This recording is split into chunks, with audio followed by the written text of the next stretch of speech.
স্নান? কি দিয়ে স্নান করবে মা? বলো, মুখে বলো। হলুদ? চলো, টাটা করে দাও।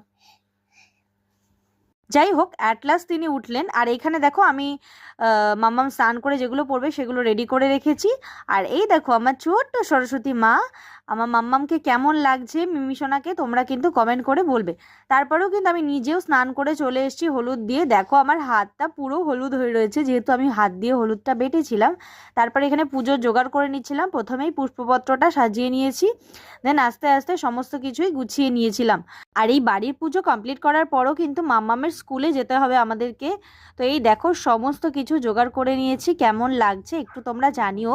আর তোমরা জানালে কিন্তু আমার বেশ ভালোই লাগে যে তোমরা সবাই কি কি কমেন্ট করছো। আমি হয়তো রিপ্লাই দিতে পারি না, বাট সবার কমেন্ট কিন্তু আমি দেখি। তারপরেই দেখো এখানে কাকু চলে এসেছিল পুজো করতে। এখানে পুজো হচ্ছে, তোমরা এই পুজো শেষে আমরা পুষ্পাঞ্জলি দিয়েছিলাম, তারপরে আরতি হয়েছিল। তারপরে সবাইকে প্রসাদ বিতরণ করে আমরা কিন্তু রেডি হচ্ছিলাম স্কুলে যাব বলে সোনার। এটা নিয়ে মাম্মামের স্কুলে সেকেন্ড টাইম সরস্বতী পুজো। তো দেখো আমি রেডি হয়ে গেছি, কেমন লাগছে আমাকে কমেন্ট করো। আর এই দেখো আমরা ওর স্কুলের সামনে চলে এসেছি, কি সুন্দর সাজিয়েছে। তারপরে মাম্মাম স্কুলে এন্ট্রি করলো। স্কুলে এসেও দেখি স্কুলেও পুজো হচ্ছে। তারপরে এখানে ওর ফ্রেন্ডের সাথে খেলা করছিল, ম্যামদের সাথে ফটো সেশন চলছিল।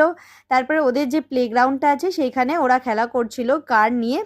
ওদের স্কুল থেকে কিন্তু লাঞ্চ বক্স প্রোভাইড করা হয়েছিল। তারপরে দেখো আমরা যাচ্ছি বাড়ির পথে। লাঞ্চে ছিল পোলাও, আলুর দম, পনির এবং ভেজিটেবিল চপ। টাটা।